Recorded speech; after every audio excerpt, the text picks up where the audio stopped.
मेरे दाहिनी तरफ बड़ी संख्या में उपस्थित राजनीतिक शक्ति हमारे हिस्से में न आई और हमने राजनीतिक शक्ति को हासिल नहीं किया तो कल हमारे अधिकारों में डाका पड़ेगा।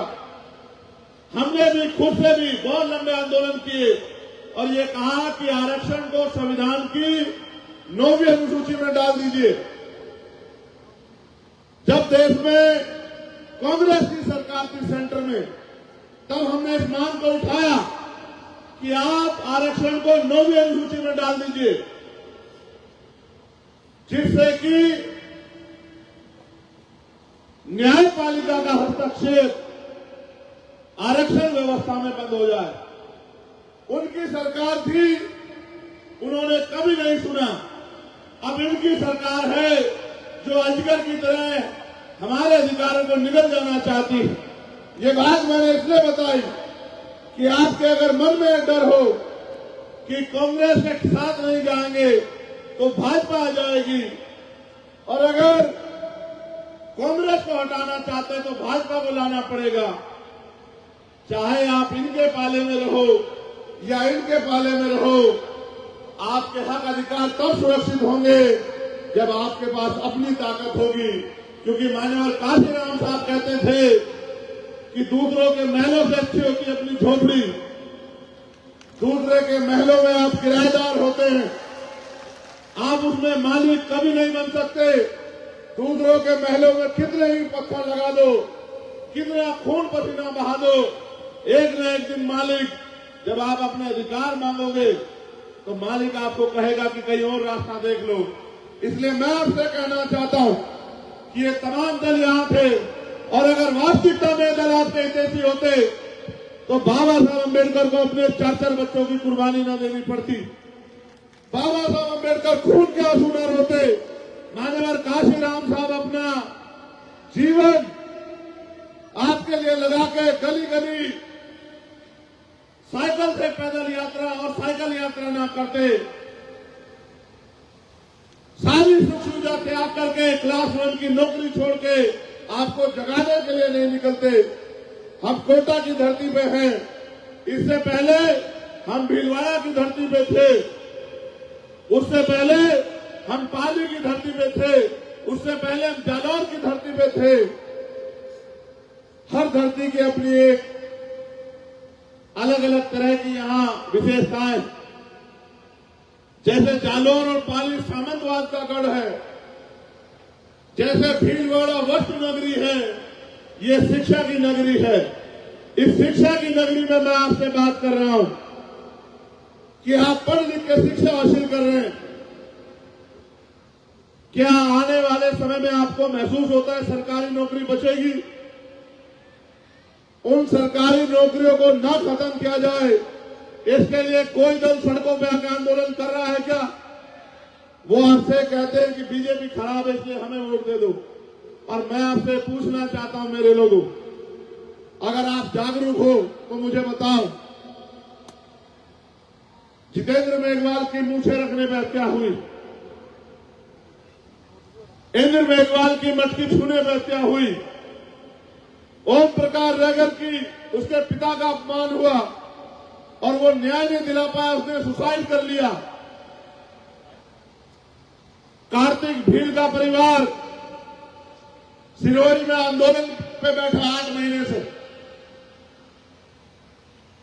और हजारों घटनाएं आपके जिले में आसपास होंगी।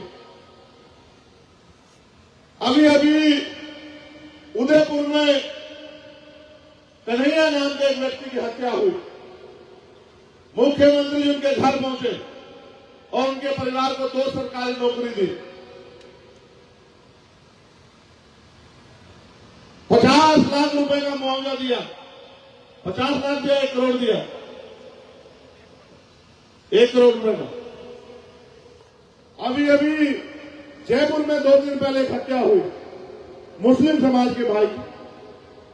मुख्यमंत्री जी ने 50 लाख रुपए का मुआवजा दिया और 1 संविदा पे नौकरी दी, मगर हम जितेंद्र मेघवाल के लिए अच्छा हुआ, उनके साथ गलत हुआ, आपने उनकी मदद की।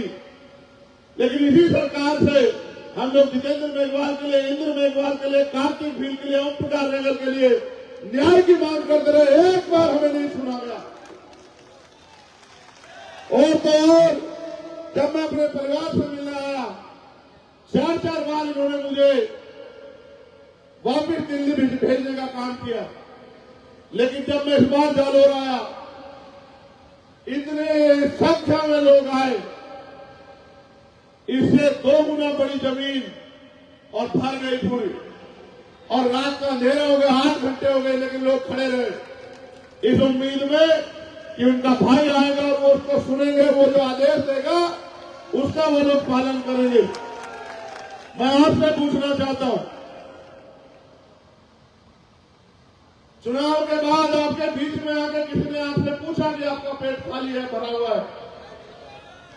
चुनाव के बाद आपके बीच में किसने आके पूछा कि आपके बच्चों की पढ़ाई कैसी चल रही है, बीमार होने पर अच्छा इलाज मिल रहा है नहीं मिल रहा है, आप महंगाई से बेरोजगारी से परेशान हो, क्या मैं आपकी कोई मदद करूं? किसने पूछा? मैं आपसे कड़वे बात कहते हुए कह रहा हूं, मेरी माए बहने बैठी हैं, अगर आप पे वोट का अधिकार ना हो मेरे लोगों, ये आपकी बस्तियों में पैर रखने नहीं आएंगे। आप इस बात को जान लो, और अगर नहीं भरोसा तो आप कुछ दिन रुक जाओ।